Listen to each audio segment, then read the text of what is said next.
This slide depicts how factory farm chickens are raised versus grass-fed chickens. Look at the conditions and compare. What do you think is going to be a healthier animal? Yeah, it's pretty obvious. Looking at the picture on the left, it reminded me of one night I was up late just flipping through the channels on cable TV, and it was one of those lockup prison shows, and it was Lockup San Quentin, and it reminded me of this photo. If you look at these chickens, they look like they're in a chicken jail. That's the chicken farm factory, and the photo over here is actually the tiers of the San Quentin prison.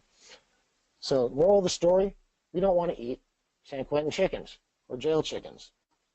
See, you see how grass-fed chickens without hormones, steroids, and antibiotics grow as they're designed to do in the chicken on the left? And versus the synthetically modified chicken you get at your local supermarket? What do you think happens when you eat these unnaturally large and modified chickens? Well, like them, you get unnaturally larger. But what about the beef?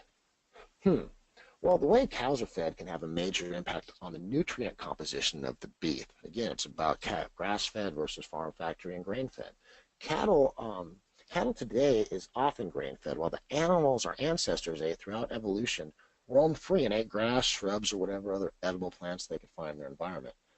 Most cows today start out living similar lives. The cows are born, drink milk from their mothers, and then are allowed to roam free and eat grass and shrubs.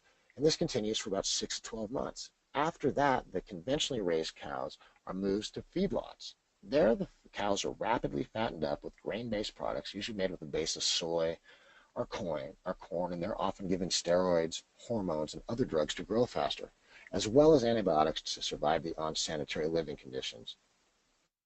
There for a few months, then they're moved into the factory for slaughtering.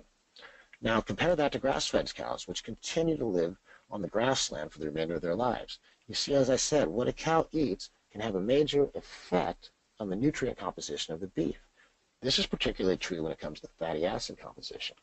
You see, grass-fed beef usually contains less total fat than grain-fed beef, which means gram for gram, the grass-fed beef contains fewer calories.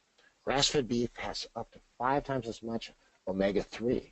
Omega-3 fatty acids reduce inflammation and help you lower your risk of chronic disease such as cancer and arthritis. Omega-3 fatty acids are highly concentrated in the brain, and they're important for cognitive and behavioral functions. Grass-fed beef contains about twice as much CLA.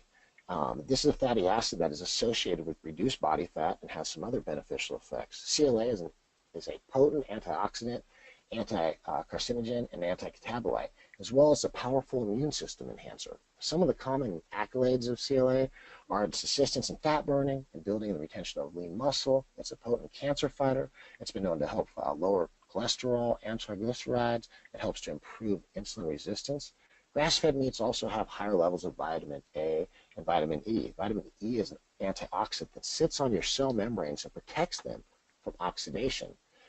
Grass-fed meat additionally contains more micronutrients of potassium, iron, zinc, and phosphorus.